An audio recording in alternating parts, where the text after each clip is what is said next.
بسم اللہ الرحمن الرحیم۔ اسلامک انفارمیشن چینل کے سب بہن بھائیوں کو السلام علیکم ورحمۃ اللہ وبرکاتہ۔ زکوٰۃ کے کیا معنی ہیں؟ زکوٰۃ اسلام کے 5 ارکان میں سے ایک اہم رکن ہے، جس کے لغوی معنی پاکیزہ کرنا یا پروان چڑھانا ہے۔ لغوی اعتبار سے زکوٰۃ کا لفظ 2 معنوں میں استعمال کیا جاتا ہے۔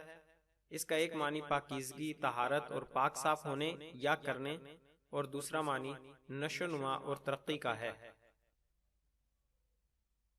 اسلام میں زکوٰۃ کا ایک مکمل نظام موجود ہے۔ اس کا بنیادی مقصد غریبوں کی مدد کرنا، معاشرتی فلاح و بہبود میں مالدار لوگوں کا حصہ ملانا اور مستحق لوگوں تک زندگی گزارنے کا سامان باہم پہنچانا ہے۔ یہ اسلام کا اہم رکن ہے۔ زکوٰۃ کا اطلاق راہ خدا میں خرچ کیے جانے والے اس مال پر ہوتا ہے جو دولت کو ہر قسم کی آلائشوں سے پاک کرتا ہے، اور جس طرح نفس کو آلائشوں سے پاک کیا جاتا ہے، اسی طرح کھیتی کو فالتو جڑی بوٹیوں سے پاک صاف کرنے پر بھی لفظ زکوٰۃ کا اطلاق ہوتا ہے۔ زکوٰۃ کے معنی پاکیزگی اور بڑھنے کے ہیں۔ پاکیزگی سے مراد اللہ تعالیٰ نے ہمارے مال و دولت میں جو حق مقرر کیا ہے اس کو خلوص دل اور رضامندی سے ادا کیا جائے۔ نشو و نما سے مراد حق داروں پر مال خرچ کرنا، اپنی دولت کو بڑھانا ہے، جس سے مال میں برکت پیدا ہوتی ہے۔ دینی اصطلاح میں زکوٰۃ ایک ایسی مالی عبادت ہے جو ہر صاحب نصاب مسلمان پر فرض ہے۔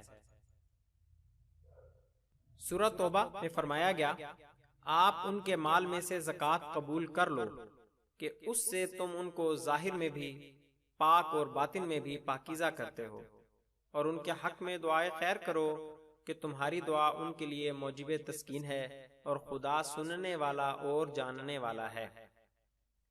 کیا یہ لوگ نہیں جانتے کہ خدا ہی اپنے بندوں سے توبہ قبول فرماتا ہے اور صدقات و خیرات لیتا ہے، اور بے شک خدا ہی توبہ قبول کرنے والا مہربان ہے۔